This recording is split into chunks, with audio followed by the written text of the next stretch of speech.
How's it going, people? Welcome back to the channel and welcome back to Box to Box. The game's thick and fast, business end of the season. There's no time to wait. It's Chelsea at the Emirates tomorrow night.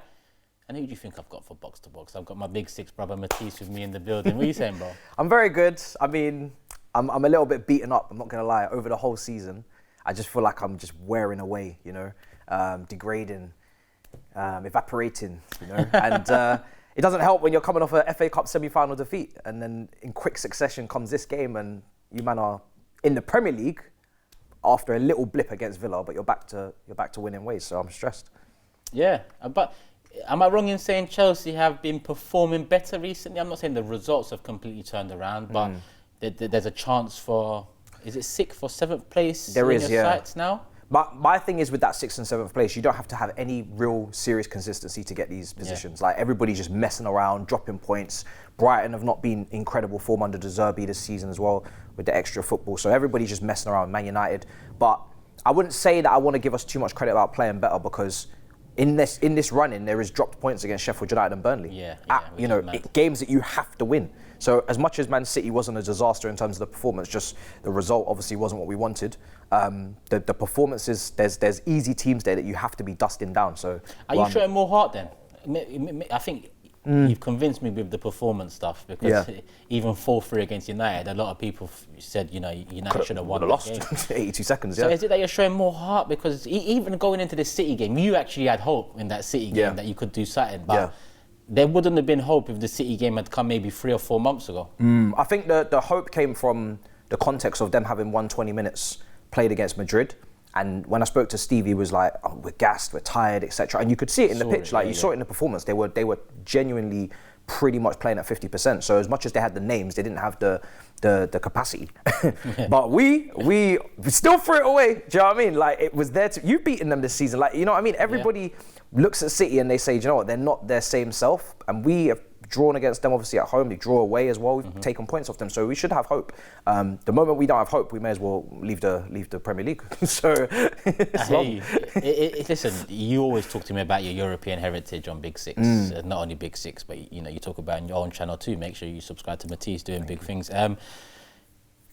Is the last goal now getting into Europe? I mean, is that something you as a Chelsea fan, I won't say hope to do, considering it's either a Europa League or Conference League place finish, but is it something that, considering the amount of money you've spent, considering the age of the squad, the lack of experience in the squad, is that the target for you now, get into one of these European competitions so next season this team can juggle a few competitions, they can test themselves in Europe, because it looks like Chelsea won't be at the big table again in terms of expectation. You expect them to challenge and win a Premier League for a few years at least. For me, I respect the Europa League. I don't respect the Conference League.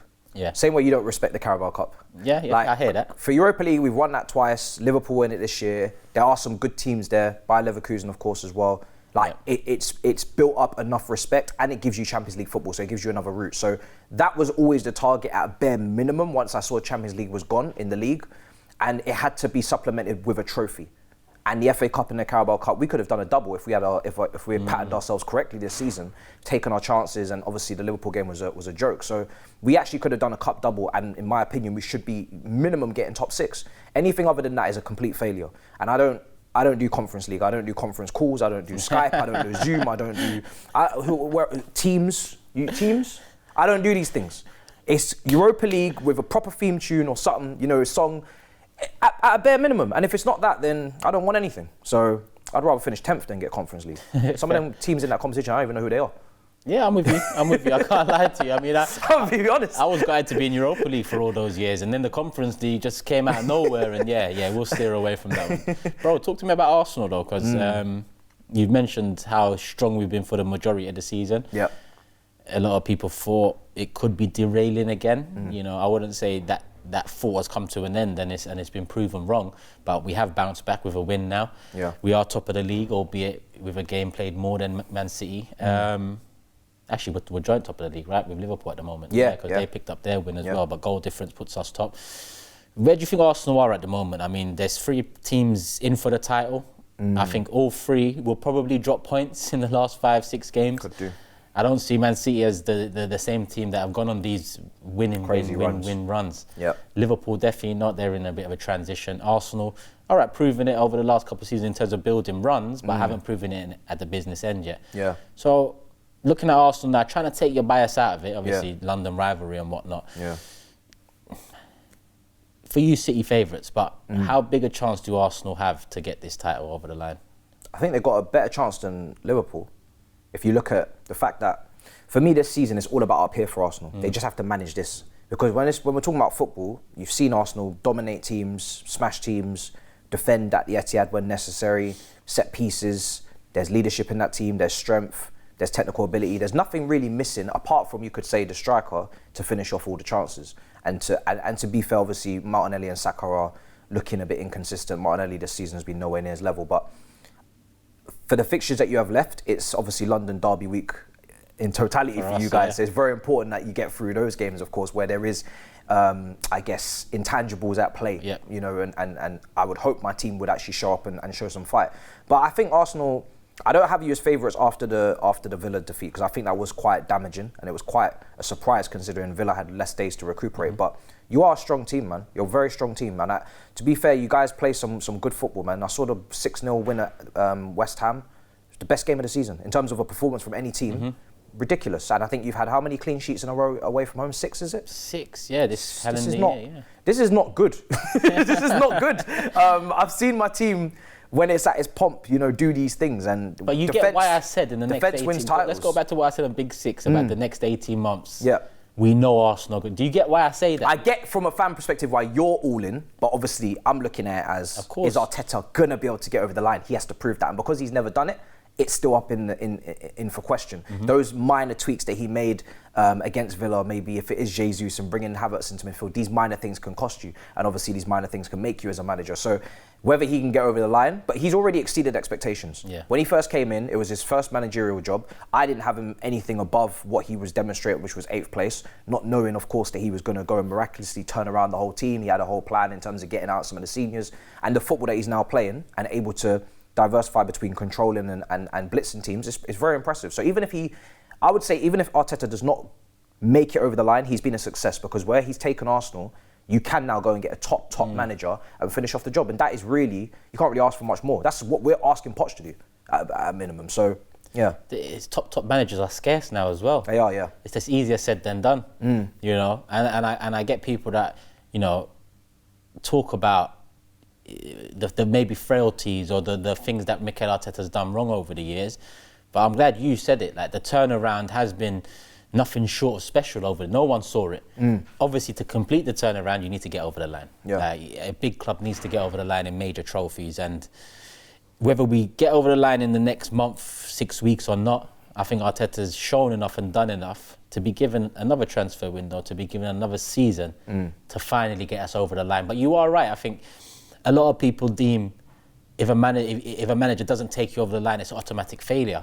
But a manager may come in, if we were to fail over the next 18 months, and then build on top of George Graham. Young team. George Graham built a defensive unit at Arsenal. Yeah.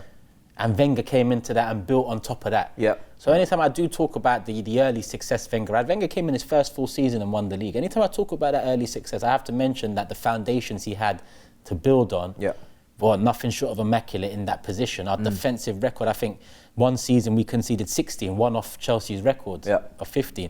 So a manager can still be a success without getting over the line. Yeah.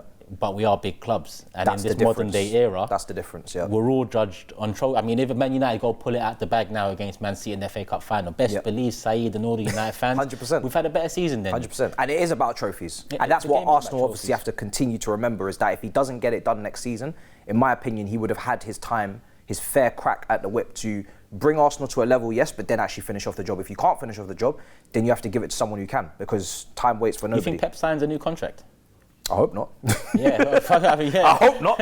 I mean, do you know what? Whilst he's in that position, it is helping me, because all my ops won't eat while he's here. Yeah. And I certainly am not in the conversation. Yeah. So I'm not up there. So whilst I'm not there, I need them to do the job, because, if you man start winning leagues, that's when it's really going to be a long day. Yeah, it's mad because Klopp's on the way out. Klopp's on the way out. Salah, Van Dijk, in terms of age and experience, they're on the way out. So Liverpool are bound to go through some, bumps and obstacles along the way. It's just Man City. I just need Pep, finish off, go to Italy or PSG, do one more league and shut it down over there and leave us to it in the league because, what he's created in this league is, again, special. He's second behind Sir Alex for me, and a lot of people would argue first, and I get that, but that's who Klopp has had to compete with over the years, and that's who Arteta now has to compete with. Very difficult. I've just seen news literally breaking, not confirmed yet, but Gusto and more importantly, I think your two very important, both of them, shining lights of this season, Gusto and very Palmer, so. seemingly doubts. Yeah. If they're both missing, based upon what I think he'll do in response, we could be finished. I can't believe, because he brought Disasi on to play right back against Jeremy Doku. Yeah. Now, I don't need to tell anybody here, but that's not a good matchup. All right, you got options in life. NSG, shout them out. You've got Trevor Chalobah, who could have played there. You could have moved even Cucurella over there. It has a great game. Obviously, Doku's going to look to cut in on his right foot. Doku then would be kind of chaperoned by Cucurella inside on his left. You could have even brought on Gilchrist. There were so many options, more pacey players to play in that position, and he played Disasi. So if he's planning on playing Disasi versus Martinelli, well, then we will see the real Martinelli. We will see a much improved version of Martinelli because it's not a good matchup. So, and Palmer, I mean, we all know that this guy is literally the be-all and end-all of the team in the attack. They tried to take the penalty off of him against Everton. Nonsense. Ironically, against Manchester City, Madueke and Jackson both had opportunities to make themselves the main characters, to give the big headlines and to steal the show, because Palmer was being a little bit more reserved, and he still created, but Man City clearly had a plan for him, and they paid attention to him, and Pep knows him brilliantly, so it's about time. But they didn't do it. They didn't handle the business. So that's a humbling experience for them, but it just goes to show that, there's only one top dog in this attack, and it's Cole Palmer. Yeah, and when I see that stuff, listen, Chelsea rivals, so I don't give a shit, but if I take the bias out, it's just nonsense. I mean, what's another goal going to do for you, Madueke? What's another goal going to do for you, Jackson? Score rating. Yeah, that's what they're interested in. And I've seen a clip. It's just a clip. It's out of context. Maybe you can clarify. But after the City game, you see Thiago Silva in tears. Yeah. And just behind him, Madueke. And I'm not just saying he's the only one, but he was the one in the shot. Yeah. Laughing with another player. Grealish, and I just look at that and think, it makes me think of Fabregas when he was growing up. Listen, Fabregas and Thiago Silva were different ends of their career when I'm mentioning them in this comparison. Yeah. But Fabregas said he looked around one day and he didn't see many winners. Van Persie essentially left us because of a lack of winners around. Thiago Silva, he is a born winner. Yeah. He has reached the pinnacle of football. He's reached that world-class standard. And he's in tears, and young players who have done nothing and have, in fact, embarrassed the badge and the fan base and so on, don't seem to care too much. Yeah, it was sickening, bro. Like, there is no other natural response from a competitive sportsman in an FA Cup semi-final but to be sad if you've gone out. And I mean immediately seconds after. There's no way you can just switch off like that and just start joking around. But this is what we're dealing with, and it starts with the lack of expectation and the standards dropping, and obviously them being able to win and lose and draw, and it doesn't have any consequences, it doesn't matter. And it also means that the manager has to stop the over-cuddling of this generation, which is man management, and everybody speaks about it. We've all seen the famous Arteta clips on the docs and Netflix and whatnot, but there is a fine balance between, in this generation, understanding that yes, they are a lot more sensitive, yes, they are in a social media era and they need to be protected, but at the same time, the pressure and the expectations, the disciplines need to be there, and that comes from the manager. And at times, you look back to Sterling earlier on in the season trying to take the penalty off Palmer as well. Yeah. You could have cut it out there and then. It's all nice to have the lunches at Cobham and the barbecue chicken and the family comes round and everybody's happy. True. But we need to see the other side of you. And I don't really see how they could be scared of Poch. I don't see how they could be frightened of him because he just doesn't give off that aura. So it's a fine balancing act. I'm not saying a Conte or Mourinho is going to, fix that because those type of managers maybe take it too far the other way. And they're in the positions they're in football because they haven't been able to maybe move with the times, etc. So there's a fine balancing act. I don't think he's getting the balancing act completely right. He's done it. I think in terms of managing the players this season, there hasn't been any drama or anything. So I'm not going to go full in on him, but he does need to protect, because this is the development stage. This is when you make winners. And if you don't make winners in early 20s and late teens, then you're going to have to replace them. Yeah, well then you're going to have to replace them, because their mentality is going to be messed up for the rest of their career. And there's many talents, Ben Arthur's, Adel Taraps, but they don't win and they don't play for top clubs. So talent is not enough, man. And they need to get that right. Talk to me about Arsenal then. It seems that we're going in pretty injury-free. Tomiyasu's got a knock, he might make it. Timber's been out long-term. Aside from that, we look fully fit. Saka hasn't had a great few weeks. Martinelli hasn't had a great season. Havertz, Jesus, we all know about their lack of something in front of goal. Who are you most worried about facing? I mean, overall in the side, it doesn't have to be an attacker, it could be a midfielder. Who are you who do you need to keep quiet? Who do you need to shut out the game? I think Ødegaard for me is the one in your team that I'm most worried about, especially when I look at our team in terms of weaknesses and your team in terms of strength. Ødegaard in those pockets, our defence has been abysmal this season, and whether it's Enzo, who's carrying an injury, playing through pain, I don't recommend that he plays, but that'll be down to the guys that assess him. But he should be going for surgery right now. Gallagher could start in that position, and Caicedo, and they can get about.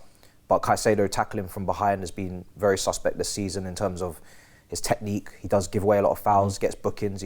People will say he could have been sent off against City.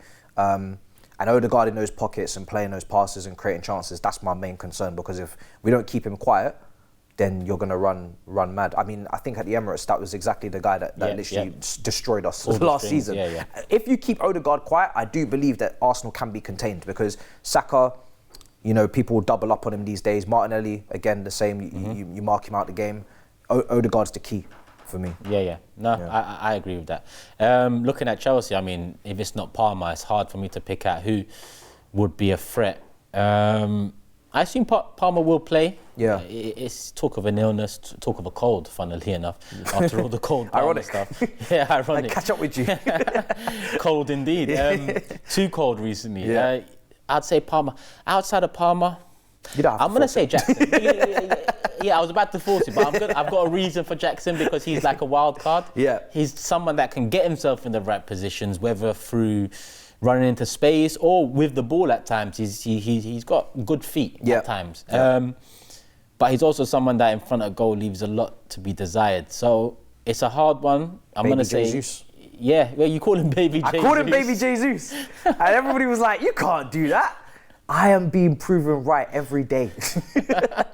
I'm going to say Jackson. Because, listen, Mudryk, pace, but I haven't seen it yet. Just nearly a year and a half on, I haven't seen what we was in for yet. Or what the value of the transfer was for yet. But pacing behind it, especially if we play the same way we played against Bayern, where in behind Sane, Gnabry, they caught us cold. I think you've got threats there. But I don't think we'll play like that, so we should be able to deal with it. So if Palmer's not playing, I'd say Jackson. But I'm with you, Ødegaard needs to keep things. I think the midfield battle wins it for us. Let's end, Matisse. We're the home team, so I'll do my prediction first. I'm going to go and say 3-1. I think Palmer will play, because I think an illness is probably not enough reason as players. He just seemed like the type of guy, if he's ill, he'll still want to play. This is Arsenal. He's joint top scorer in the league. It's a big chance for him to be top scorer. Facts. So I think he'll play, and I think he'll get a goal. 3-1. 3-1. What should I do now? Tactics. You're going to go for the reverse psychology? You're going to go for the chest? You're going to go for the... I've got so many things. The Uno chest? Going through my mind. I called you favourites, you know what I mean? I'm just... Favourites. What's the angle this week? What's the angle? What's the angle this week? To be honest, I'll be honest, I think we're going to lose. I'll be very honest. I don't think we're going to get anything, because I think Arsenal's mindset and what this means for them is so much more than us. What are we playing for? Pride? Psh. Europa League, you guys are playing for league. And this opportunity, especially with Man City not playing at the weekend, you could extend the gap, am I right, in terms of the... 4 points it'll be. So you can extend it again, and that could play on their mindset. So if we go 4 points ahead of City, 4 of the next 5 are away from home. So if we can go 4 points ahead of City, listen, I wouldn't be surprised if City win 5 out of 5. Of course. But at least put pressure. Yourselves there. Yeah, you got to put pressure. So you know what? Maybe it's reverse psychology. Maybe it's not. I don't know. But I'm going to say Arsenal are going to win. Arsenal going to win? I'm going to say I think 3-1's a fair. Yeah, you're going to go with 3-1, jinx my scoreline. Yeah. Is that what you're going to say? Change Big my Six mind. as well, yeah? Change my mind, do something. Say no more. Predictions done. Key men done. A bit about Chelsea, a bit about Arsenal done. And we will be there. You're doing a watch along for it. I am, unfortunately. Yeah. It's a watch along and a hate along at the same time. Your two worlds have combined. Your two worlds have combined. Who would have thought? Here we are. Here we are. Cool people. Hit the like button first and foremost, but show Matisse some love. Like I said, he's doing big things on his channel. It's not only football content. The football content's enough to subscribe for, but he's also doing other things outside of the box, things you don't see us football content creators doing often. So go over there, check it out. One-on-one interviews, Who Wants to Be a Millionaire, special press conferences. Facts. Just go check it out, subscribe. It's in the title, it's in the description. Show him some love. You know he's on the Big Six as well, so show that some love. Hit the like button, leave a comment, let us know your prediction, let us know your thoughts. Does Partey start ahead of Jorginho, or Jorginho come back in? I don't know. It's a chance for the Chelsea boys to put a dagger in Chelsea's European hopes this season. I say European hopes, we're talking Europa League or Conference. Matisse, love for the love, Pleasure, my bro. brother. Come Pleasure. on. Love for the love out there as well, people. Enjoy. Big one, Chelsea. Hopefully we get the 3 points and we'll talk after. Peace.